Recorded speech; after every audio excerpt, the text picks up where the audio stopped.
नमस्कार, मैं डॉक्टर रोज़ी शाह। आज मैं बीए फर्स्ट ईयर के सेकंड पेपर में आपको भारतीय गांव में वर्ग व्यवस्था और भारतीय नगरीय वर्ग संरचना के बारे में बताने जा रही हूं। सबसे पहले मैं आपको बताऊंगी भारतीय गांव में वर्ग संरचना किस प्रकार की है। गांव में प्रमुख रूप से 3 प्रकार के वर्ग पाए जाते हैं।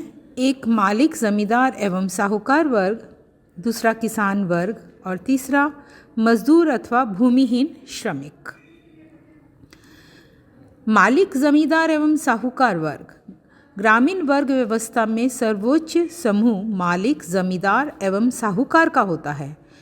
इन लोगों के पास गांव की अधिकांश भूमि होती है और ये अधिकांशतः उच्च जातियों के होते हैं, जैसे ब्राह्मण, ठाकुर, बनिया आदि। उच्च जाति की सदस्यता भूस्वामित्व एवं व्यावसायिक पवित्रता के कारण इनकी सामाजिक प्रतिष्ठा भी ऊंची होती है। इस वर्ग के लोगों का जीवन स्तर ऊंचा होता है। ये अधिक शिक्षित, सुविधा संपन्न, शक्तिशाली होते हैं। ये लोग दूसरे लोगों को अपनी भूमि किराए पर देते हैं अथवा मजदूरों द्वारा उस पर खेती करवाते हैं। ये लोग साहूकारी का कार्य भी करते हैं और ज़रूरत पड़ने पर किसानों को कर्जा भी देते हैं। ये वर्ग गांव में सबसे छोटा लेकिन सबसे अधिक प्रभावशाली होता है। किसान वर्ग गांव में ये दूसरा वर्ग किसानों का होता है, जो भूमि के छोटे छोटे टुकड़ों के स्वामी होते हैं और उन पर स्वयं ही खेतीबाड़ी करते हैं। कई बार जब परिवार में सदस्यों की संख्या बढ़ जाती है तो ये भूस्वामियों से किराए पर भूमि लेकर जोतते हैं अथवा कृषि मजदूरी द्वारा जीवन यापन करते हैं। ये वर्ग जमींदारों एवं श्रमिकों के बीच का वर्ग है। इनका जीवन स्तर भूस्वामियों से नीचा किंतु मजदूरों से ऊंचा होता है। मजदूर अथवा भूमिहीन श्रमिक वर्ग, इस वर्ग का स्थान जैसा कि आप समझ सकते हैं गांव में सबसे नीचा होता है। ये लोग दूसरों की खेतों पर मजदूरी करते हैं और अपना जीवन यापन करते हैं। एक और इस वर्ग की संख्या गांव में सबसे अधिक होती है, तो दूसरी ओर हम देखते हैं कि इनकी आय गांव में सबसे कम होती है। ये वर्ग संरचना जो मैंने आपको अभी बताई है, वर्तमान में जमींदारी उन्मूलन, भूमि सुधार कानूनों, सामुदायिक विकास योजना एवं पंचायती राज व्यवस्था के प्रभावों के कारण परिवर्तन के दौर में है और परंपरागत स्वरूप के स्थान पर अब गांव में नवीन स्वरूप प्रकट हो रहा है। भारतीय नगरीय वर्ग संरचना। शहरों में औद्योगिकरण एवं नवीन प्रशासन व्यवस्था ने 3 वर्गों को जन्म दिया है और ये वर्ग इस प्रकार हैं: उच्च वर्ग, मध्यम वर्ग और श्रमिक वर्ग। उच्च वर्ग व्यवस्था में इस वर्ग का स्थान सबसे ऊपर है। इसकी सदस्य संख्या बहुत कम होती है, किंतु वर्ग अत्यधिक संपन्न होने के कारण विलासिता की वस्तुओं का उपयोग करता है। ये लोग बड़ी बड़ी फर्मों, उद्योगों, कारखानों के मालिक होते हैं। इनमें औपचारिकता, शिष्टाचार एवं विनम्रता पाई जाती है। ये लोग दिखावा आदि करते हैं और फिजूल खर्ची करते हैं। आर्थिक एवं राजनीतिक दृष्टि से ये वर्ग शक्तिशाली है और देश की आय का एक बहुत बड़ा भाग इनके पास होता है। वैज्ञानिक आविष्कारों का सर्वाधिक लाभ इन्होंने ही उठाया है। मध्यम वर्ग, मिडिल क्लास, इस वर्ग के सदस्यों में डॉक्टर, प्राध्यापक, व्यापारी, इंजीनियर, किसान और विभिन्न विभागों में काम करने वाले व्यक्ति आते हैं। इस वर्ग के ऊपरी हिस्से के लोग उच्च वर्ग के नज़दीक होते हैं, जबकि नीचे हिस्से के लोग निम्न वर्ग के। अतः इस वर्ग के सभी सदस्यों में कई बातों को लेकर मतभेद भी पाया जाता है, फिर भी कई समान विशेषताएं इनमें होती हैं, जैसे इनका उत्पादन के साधनों पर कम अधिकार होता है। शारीरिक श्रम के प्रति इनमें उदासीनता पाई जाती है। इस वर्ग में प्रतियोगिता की भावना अधिक पाई जाती है। धार्मिक, सामाजिक, नैतिक नियमों के प्रति इनका विशेष लगाव होता है। मध्यम वर्ग का ये लोग रूढ़ियों से बंधे और परंपराओं से जुड़े हुए होते हैं। श्रमिक वर्ग व्यवस्था में इनका स्थान सबसे नीचा है। इसमें मजदूरी करने वाले, फैक्ट्रियों, उद्योगों, कारखानों, मशीनों आदि पर काम करने वाले श्रमिक आते हैं, जो शारीरिक श्रम के आधार पर जीवन यापन करते हैं। ये वर्ग भी रूढ़िवादी एवं धर्म में विश्वास करने वाला है। इसके अधिकांश व्यक्ति अशिक्षित होते हैं। व्यक्तिक विघटन, श्राववृत्ति, पारिवारिक संघर्ष इस वर्ग में अधिक पाया जाता है।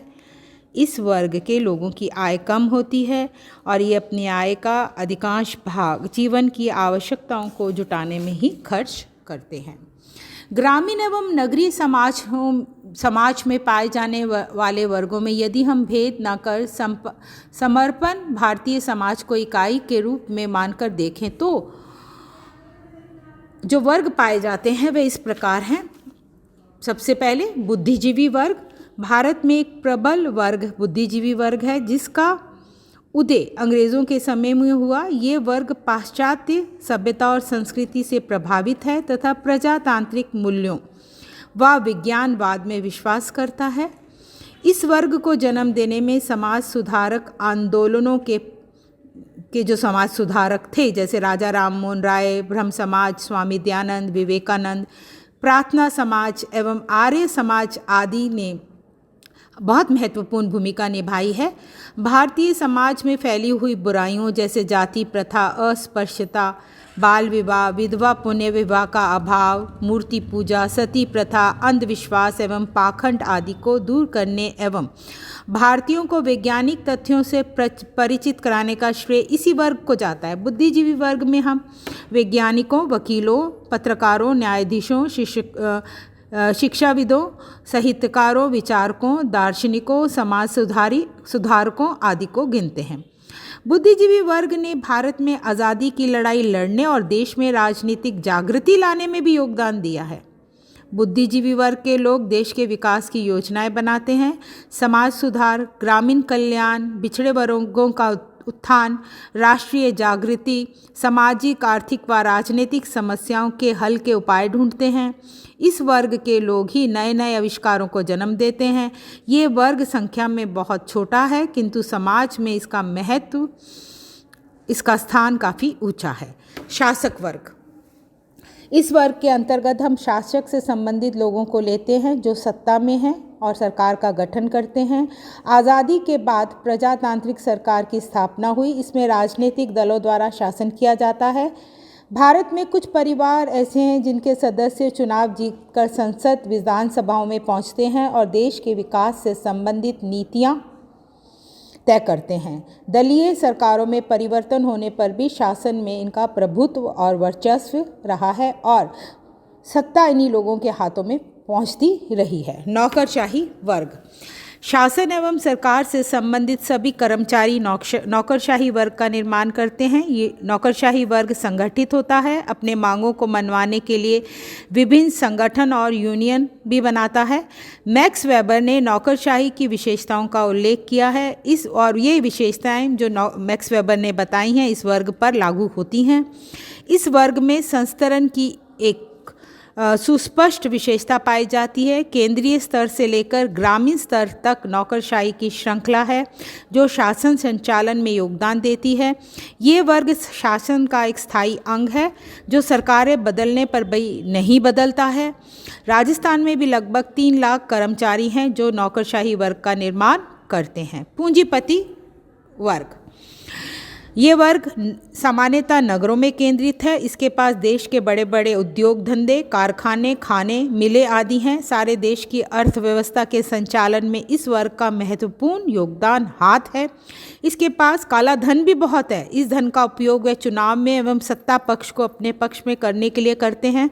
ये लोग अपने पैसों के बल पर सरकार से इस प्रकार के कानून भी बनवाते हैं जो इनके फ़ायदे में होते हैं एवं नीति निर्धारण भी कराने में ये सफल होते हैं और नीति निर्धारण वे बन करवाते हैं जो इनके हित में होते हैं। बिरला, टाटा, बांगड़, डालमिया, साहू, दुगड़, मोदी आदि कुछ ऐसे ही परिवार इस वर्ग के प्रमुख कहे जा सकते हैं। ये वर्ग श्रमिकों के शोषण पर पलता है और ऐशो आराम का जीवन व्यतीत करता है। श्रमिक वर्ग। ये वर्ग देश का सबसे बड़ा वर्ग है। श्रमिकों को हम 3 भागों में बांट सकते हैं। कृषि श्रमिक जो खेतीहर मजदूर हैं और कृषि में विभिन्न प्रकार के कार्य करके जीवन यापन करते हैं। दूसरा, उद्योगों में लगे श्रमिक जो कारखानों, खानों, चाय बागानों, छोटे मोटे उद्योगों में लगे हैं। तीसरा, वह श्रमिक जो इनके अतिरिक्त कार्यों में लगे हुए हैं और मजदूरी करते हैं, जैसे भवन निर्माण, सड़क निर्माण में लगे श्रमिक, गोदी श्रमिक, बोझा ढोने वाले, अन्य इस प्रकार के मजदूरी करने वाले श्रमिक। इस प्रकार के लोग श्रम के बल पर ही अपनी आजीविका चलाते हैं। जीवित रहने के लिए कठोर शारीरिक श्रम करते हैं। कठिन मेहनत के बावजूद रोटी, वस्त्र, निवास की समस्या का इन्हें हमेशा सामना करना पड़ता है। ये वर्ग अशिक्षित है, इसका शोषण भी खूब हुआ है और श्रमिकों को श्रम का उचित पुरस्कार नहीं दिया गया है। अब हम जानते हैं कृषक वर्ग। भारत एक कृषि प्रधान देश है जिसकी लगभग 68.84% जनसंख्या गांव में रहती है। गांव में रहने वालों में से 64% लोग प्रत्यक्ष या अप्रत्यक्ष रूप से कृषि पर निर्भर है। कृषक वर्ग में हम बड़े एवं छोटे सभी कृषकों को गिन सकते हैं जो कृषि कार्य में लगे हैं। कृषक वर्ग भारत में प्राचीन काल से विद्यमान रहा है, किंतु वर्तमान में कृषि में हरित क्रांति, नवीन खाद, बीज एवं यंत्रों के प्रयोग ने इस वर्ग को समृद्धि प्रदान की है एवं इसके पुरातन मूल्यों में परिवर्तन किया है। व्यापारी वर्ग, इसमें हम दलालों, खुदरा व्यापारियों, दुकानदारों, थोक व्यापारियों को लेते हैं। ये वर्ग उत्पादकों एवं उपभोक्ताओं के बीच मध्यस्थ का कार्य करता है और अपना मुनाफा या लाभ कमाता है।